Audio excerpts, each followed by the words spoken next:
Okay, so here we are on Sporting Comments again. Our first topic that we want to talk about today is Johnny Manziel. I think it's really interesting. Where is Johnny Manziel necessarily a good fit? Because right now we're looking at 4, maybe 5 teams just in the top 8 alone that need a quarterback. Johnny Manziel's a big boomer bust. A lot of drafts he wouldn't be a first-round pick. I don't really know exactly where Tom, where do you think he'd be a good pick in? Being a good pick is one thing. Being a good pick for the team is another. He's a great pick no matter where he goes, but it depends on how the team can handle the sideline stuff that goes on behind it.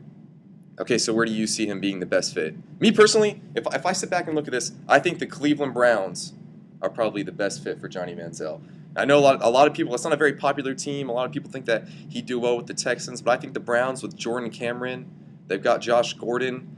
They're a franchise in need of someone to just follow, someone who's going to work for them. Johnny Manziel from Texas A&M and the 12th man, he'll be able to translate that relationship that he had with the 12th man to the dog pound in Cleveland. His trainer, George Whitfield's a Browns fan.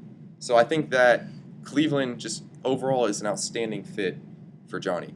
I really do. I know you're going to disagree with me on that one, but I'm going to disagree. Yeah. The best pick for him, honestly, would be Houston. They have the best setup going. Cleveland, they've got all these pieces that have come together, and they've brought in quarterback after quarterback, and nothing's worked. You look at teams that have brought in pieces like the Ravens of 2001, they had all these pieces surrounding a mediocre quarterback, and it still didn't work.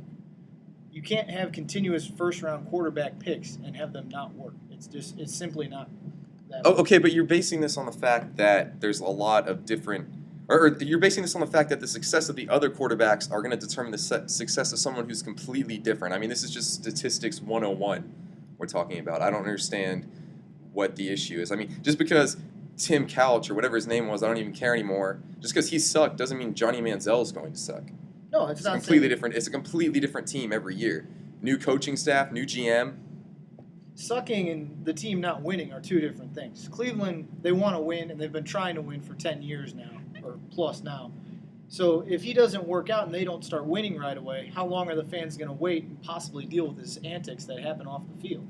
Well, I mean, either way, they're going to be getting more attention than they had gotten in a long time. Does Cleveland want the attention, though? Oh, hell yeah, they want the attention. They've sucked for so many years. Of course they want the attention. So, I mean, who else would be a good fit? Jacksonville? Jacksonville, maybe. I don't think Jacksonville's a good fit. I mean, think about it. They're the Jaguars. Nobody cares. What scares me, the other team that needs a quarterback, the Minnesota Vikings. That would I can agree that Adrian Peterson and Johnny Manziel is a scary combination. That would be, if I was a defense, and I think that Adrian Peterson would make Johnny Manziel such a better quarterback. Johnny thrived because Texas A&M had a credible run game. Right. So people had to respect the run. They couldn't just assume that it was going to be a Johnny Manziel show. That's what it ended up being every time, but we had that in our back pocket. Exactly. And see, I know that the Browns don't have a running back. They can draft a running back. Overall, though, I just think that in terms of where someone would be able to relate to the franchise, the Browns are the best choice. But the Vikings would definitely also be a great pickup. Another team that a lot of people are forgetting about are the Raiders. I don't know why we're just kind of throwing them under the bus. They need a quarterback. They need a lot of things. They need a lot of things, but the quarterback is one of them. I mean, do you think it's just because Johnny isn't a consensus #1 overall pick? Well, the Raiders need a lot of things. So most teams, when they need more than one position, they're going to opt for a tackle. Most teams look for offensive tackles when they're struggling the way the Raiders have. So picking a good quarterback only gets you so far if you have no good offensive line. I don't know. I don't know. I think that Johnny, his success is going to be determined on what team he ends up on. So if he ends up on a team that he's not a good fit in, and that works for any quarterback. That goes for any quarterback. And the thing about Johnny, I feel bad for him because the hype around him is just so much. The hype is so great. There's so many people that want to see him fail. And if his team loses a game, it's going to be put on his shoulders. The blame will be put on him. And I know it's always placed on the quarterback anyways, but people are going to be quicker to judge him because of his past. And he hasn't faced that type of pressure at A&M either. If you look at his time at A&M, he was the golden boy. He could do no wrong. Okay, but I would argue that he has faced that kind of pressure at A&M.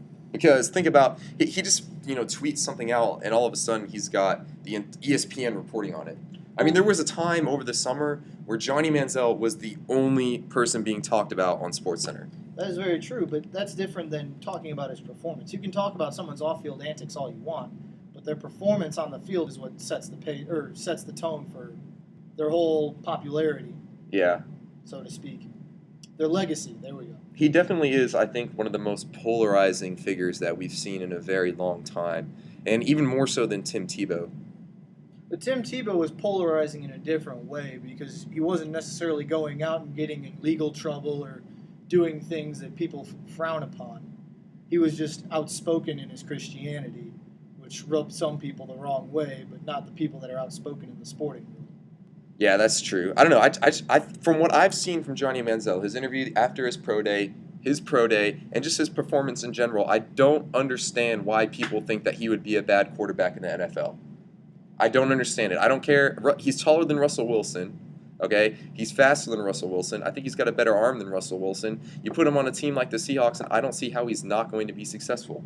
I don't see how many quarterbacks couldn't be successful on last year's Seahawks. That's true, but the Legion of Boom carried everybody there. LOB, but I'm just saying. I just think Johnny Manziel is highly underrated, and I think you'd have to be stupid to pass up on him, even especially if you're the Texans. But we'll see if they screw that one up as well. I think Manziel could benefit from falling a little bit, maybe going to Minnesota or a team that isn't expected to win right away. Because anywhere in the top 4 that picks him, they're going to expect a major turnaround, especially at Houston. They're going to want to be playoff bound almost immediately if they pick up Johnny. What do you think about the Texas factor, though? I mean, staying in Texas, going right down the road. That's an easy transfer for him. I mean, if he goes to Jacksonville or Minnesota or even, well, not so much Oakland, but Jacksonville or Minnesota, that's going to be just exactly like A&M for him. It's not a big city. You wonder what's going to happen with him being in a big city with all those opportunities instead of him having to fly out to go to basketball games and do Or all gambling, the other right? crazy stuff that he does. So. All right, well, I guess we'll see. Draft night. Can't wait.